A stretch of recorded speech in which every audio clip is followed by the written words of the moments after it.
안녕하십니까, 정인태입니다. 불법 저지른 판사 로펌 가서 고액 연봉을 받는다. 네, 사법 카르텔이 심각하다라는 거죠. 이거 우리 국민들이 이거 진지하게 고민을 해야 합니다. 저는 이 부분에 대해서 많은 한 20년을 제가 고민을 했던 것 같아요. 그래서 대한민국이 판사는 판사만 하게 하고, 그러니까 판사 양성 자체를 분리해야 됩니다.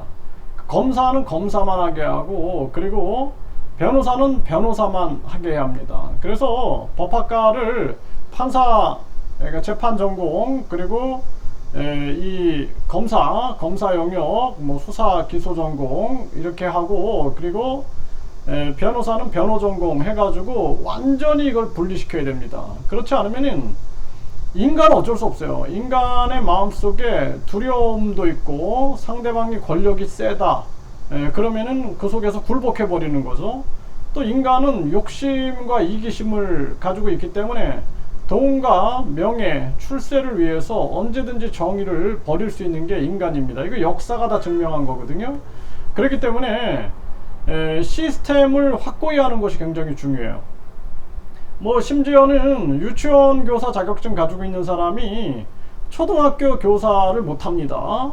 그런데 이 나라는 뭐 변호사가, 어제의 변호사가 오늘의 판사가 되고 오늘의 검사가 되고, 또 어제 판검사가 오늘의 변호사가 되는 이러한 구조. 그들이 또 대통령도 되고 그들이 국회의원이 되고 장관이 되고 하면서 이 나라를 완전히 카르텔화 해가지고 자기들의 권력 나눔 집단화를 하는 거죠. 권력 나눔 집단화를 하고 있는데, 이거 바꾸지 않으면 안 된다라는 거예요. 결국에는 국민들에게 피해가 오는 겁니다. 공정하지 못한 재판. 그러니까 판사가 재판하는데 변호사가 저 판사 내 후배야, 예? 저 검사 내 선배야. 그러면은 어떨까요? 완전히 수임료만 올라가는 거예요. 수임료만 올라가는 겁니다. 그래서 전직 판사 출신 변호사, 전직 검사 출신 변호사 해가지고 수임료만 올라가고, 결국에는 국민들만 불공정한 재판을 받을 수가 있는 것이고, 또 문제는 국민들이 불신하게 되는 거예요. 불신.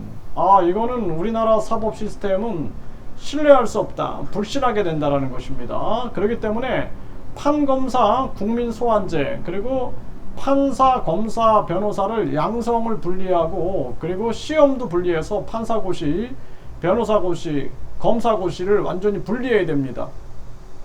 중학교 교사 자격증 가지고 있다고 해가지고 초등학교 교사를 할 수가 없습니다. 그렇기 때문에 이제 우리가 완전히 이거를 분리시켜야 돼요. 국어교사 자격증이 있는 사람은 국어교사만 하잖아요. 국어교사. 네, 또 수학학과 나와가지고 수학교사 자격증 있는 사람은 수학교사 하지 않습니까? 이것처럼 분리를 해야 돼요. 그렇지 않고 판사, 검사, 변호사 완전히 넘나들으면서 자기들이 특권을 누리게 하면은 이거는 고스란히 국민들에게 사법 불신과 사법 피해를 준다. 이것이 굉장히 중요한 부분이다라는 것입니다.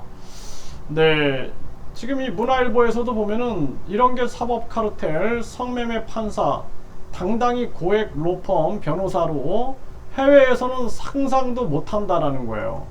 그러니까 해외 같은 경우에는 영국은 2014년에 법원 여직원 허리와 팔을 만지는 등 부적절한 행동을 한 지방 법원 판사가 파면된 사례가 있다라는 것입니다.